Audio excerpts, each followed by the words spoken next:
ব্রেকের পর আর এবার নজর রাখবো একটু ঝাড়গ্রামের দিকে। আছে জমি হাতানোর চেষ্টা করছে প্রমোটার, এরকম নানা অভিযোগ বারবার নানা জায়গা থেকে সামনে আসে। কিন্তু এখন যে খবরটা আপনাদের বলবো সেটাও এরকমই, কিন্তু জমির কতটা শুনবেন, প্রায় 100 বিঘা জমি হাতানোর চেষ্টা প্রমোটারের। হ্যাঁ, এই ঘটনাই ঘটেছে।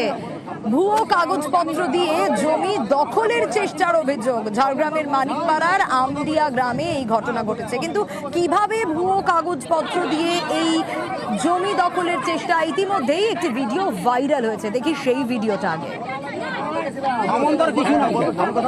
আমরা জানি, আমরা সার্চিং করেছি, কোনো কিছু।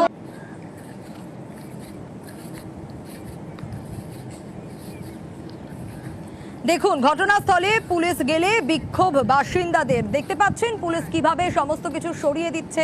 তার কারণ জমি, যতটা জমি সেটা ভাবনারও বাইরে। মানে এক প্রমোটার সে চেষ্টা করছে 100 বিঘা জমি হাতিয়ে নেওয়ার, এভাবেও সম্ভব? ঠিক কিভাবে এই ঘটনা ঘটছে? শুধু তাই নয়, পুলিশ যাওয়ার পর পরিস্থিতি দেখুন।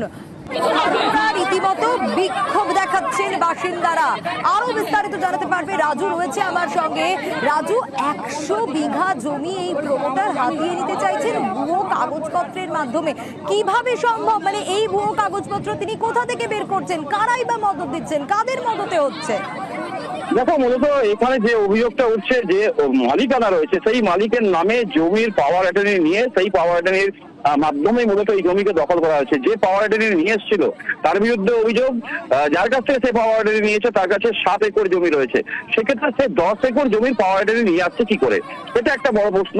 দ্বিতীয়ত, এই যে জমি 100 বিঘের জমি, যে ক্ষেত্রে দেখা যায় যে সরকারি যে নিয়ম রয়েছে, যদি এত পরিমাণে জমি কারো থাকে সেটা ভেস্ট ল্যান্ডে পরিণত হয়, কারণ সরকারি সেটা রুল রয়েছে। তো সেক্ষেত্রে আগে কেন এটা নিয়ে তদন্ত হয়নি? এতদিন পরে হঠাৎ করে এই জমির মালিকানা কোথা থেকে চলে আসলো?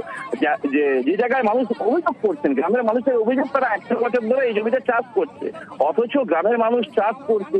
সেই জমি যদি কারো হয়ে থাকে সেক্ষেত্রে সঠিক কাগজপত্র বা সঠিক নিয়মে হবে। আর সেই নিয়মেও গেলে এই এতটা পরিমাণ জমি একজন ব্যক্তি হতে পারে না।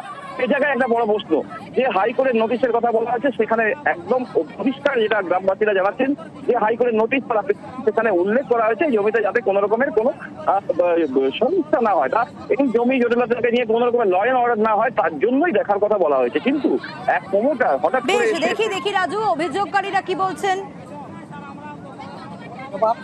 তারা সবাই আমরা এখানে ফসল চাষ করি, সবজি চাষ করে ওরা খুঁটি কেটে দিল, তাহলে আমরা কি করবো? সেটা একটা কাগজ দেখালে সেটা তো একদম মানে ভুয়া কাগজ।